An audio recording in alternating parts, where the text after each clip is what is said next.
Hello. Friday ngayon. Pag picture ka, hindi ka kaagad makauwi after ng klase. Kasi, kailangan mo munang magligpit ng mga madaming kapapilan. Mga i-check mo para pag umuwi ka na, wala ka nang isipin.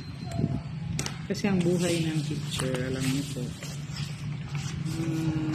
hindi yan makaupo. Sa klase po, hindi ako makaupo ng matagal.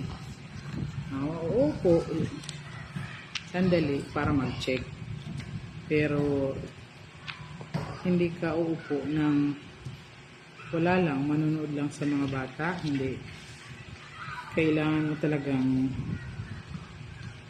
umupo muna at the same time magtatrabaho ka.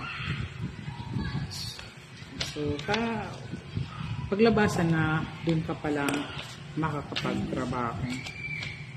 Kasi sa akin ng grade 3, mga ano pa lang sila, mga kailangan palagi mong isusupervise.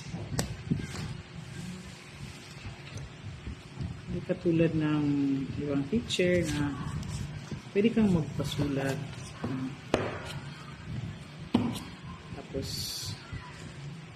maaari kang magbutingting ng mga bagay-bagay sa table.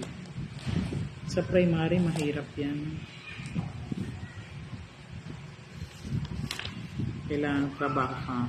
Segundo.